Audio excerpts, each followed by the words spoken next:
धंधा सिर्फ पैसों का खेल नहीं होता। धंधा होता है जुनून का, हिम्मत का और भरोसे का खेल। और जब बात धंधे की हो तो गुजराती नाम खुद ब खुद सामने आता है। नमस्कार दोस्तों, आज हम एक ऐसी किताब की बात कर रहे हैं जिसने न केवल भारत बल्कि दुनिया भर में फैले गुजराती व्यापारियों की सोच, संघर्ष और सफलता की कहानियों को सामने लाया है।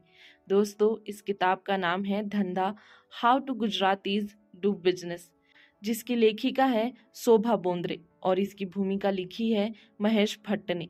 तो चलिए दोस्तों, इस व्यापारिक विरासत की प्रेरणादायक यात्रा को शुरू करते हैं। अध्याय 1, क्या है धंधा। धंधा शब्द सुनते ही बहुत लोगों को सिर्फ मुनाफा या पैसे की तस्वीर दिखती है, लेकिन गुजराती समुदाय के लिए धंधा मतलब जीवन जीने की शैली है। ये किताब 5 ऐसे लोगों की सच्ची कहानियां बताती है जिन्होंने कुछ नहीं से शुरुआत की और व्यापारिक दुनिया में नाम कमाया। ये सिर्फ पैसों की कहानी नहीं, बल्कि साहस, जोखिम और दृष्टिकोण की कहानी है। अध्याय 2, भीमजी भाई पटेल, डेयरी से डायमंड तक।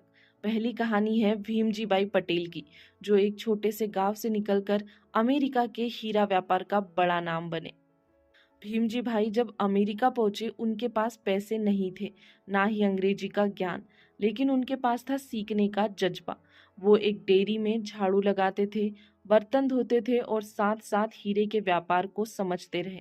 धीरे धीरे उन्होंने अपने हाथों से जोड़ा हुआ नेटवर्क बनाया और आज उनका व्यापार करोड़ों डॉलर का है। उनकी सफलता का राज है ईमानदारी प्लस धैर्य प्लस ग्राहक से रिश्ता। अध्याय 3, Javed Patel, motel king of USA. दूसरी कहानी है जावेद पटेल की। अध्याय 3, Jaydev Patel, motel king of USA. दूसरी कहानी है जयदेव पटेल की, जो अमेरिका में एक आम वेटर के रूप में गए थे, लेकिन उनकी नज़र हमेशा मोटल बिजनेस पर थी। उन्होंने देखा कि बहुत से अमेरिकन अपने मोटल्स बेचना चाहते हैं, तो उन्होंने कर्ज लेकर पहला मोटल खरीदा, फिर दूसरा, और देखते ही देखते पटेल मोटल सेंट्रल नाम से एक पूरा इंडस्ट्री खड़ा हो गया। गुजरातियों की नेटवर्किंग और समझदारी ने अमेरिका की सड़कों पर अपना साम्राज्य बना दिया। अध्याय 4, प्रवीण भाई सुपरमार्केट सक्सेस। तीसरी कहानी है प्रवीण भाई की, जिन्होंने जीरो से यूके में एक बड़ा सुपरमार्केट चेन खड़ा किया। उन्होंने हमेशा कस्टमर की ज़रूरतों को समझा। कस्टमर जो चाहे वही देना है, चाहे वो छोटा मुनाफा हो, लेकिन लंबा भरोसा बने। उनकी दुकान में भारतीय मसाले, देसी चावल, त्योहार की मिठाइयाँ, सब कुछ था जो प्रवासी भारतीयों को अपने घर की याद दिलाए। अध्याय 5, धीरूभाई अंबानी, सपने जो देश को बदले। अब बात करते हैं उस नाम की जिसे कोई इंट्रोडक्शन की जरूरत नहीं।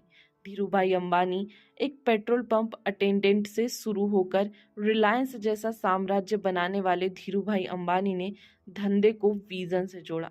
उन्होंने कहा था, think big, think fast, think ahead, ideas are no one's monopoly. उन्होंने दिखाया कि रिस्क लेना ही असली धंधा है, और उन्होंने भारत के मिडिल क्लास को ये विश्वास दिला दिया कि तुम भी कर सकते हो। अध्याय 6, मनोवृत्ति ही असली संपत्ति है। इन सब कहानियों में एक बात कॉमन है, माइंडसेट। गुजराती व्यापारी कभी हार नहीं मानता। वो किसी भी देश में जाए, किसी भी हालात में हो, धंधे की गंध उसे हर जगह मिल जाती है। शोभा बोंद्रे बताती है कि ये एक बिजनेस कल्चर नहीं, जीवन दर्शन है। अध्याय 7, क्या सीखें। इस किताब में हम क्या सीख सकते हैं? पहला, शुरुआत छोटी हो सकती है, सपना नहीं। दूसरा, ग्राहक भगवान है। तीसरा, जोखिम जरूरी है लेकिन समझदारी से। चौथा, networking equals to business growth. पांचवा, पैसा सिर्फ साधन है, उद्देश्य नहीं। दोस्तों, धंधा सिर्फ एक किताब नहीं, ये एक बिजनेस स्कूल है, वो भी बिना एमबीए के। अगर आप कोई भी व्यापार शुरू करना चाहते हैं या बिजनेस माइंडसेट विकसित करना चाहते हैं, तो ये किताब आपके लिए गाइड बन सकती है। दोस्तों, याद रखिए, धंधा करने के लिए पैसे से ज़्यादा ज़रूरत होती है साहस, दृष्टि और भरोसे की। दोस्तों, यदि आपके लिए यह वीडियो थोड़ा भी हेल्पफुल है तो वीडियो को लाइक कर दीजिए और हमारे चैनल को सब्सक्राइब कर लीजिए, ताकि ऐसे ही वैल्यूएबल वीडियोस आप तक पहुंचते रहें। यदि आप चाहें तो इस वीडियो को अपने दोस्तों तक भी शेयर कर सकते हैं, क्योंकि जब हम दूसरों की मदद करते हैं तो ये नेचर हमारी मदद करता है। बाकी हम मिलेंगे एक ऐसे ही वैल्यूएबल वीडियो के साथ। तब तक के लिए धन्यवाद।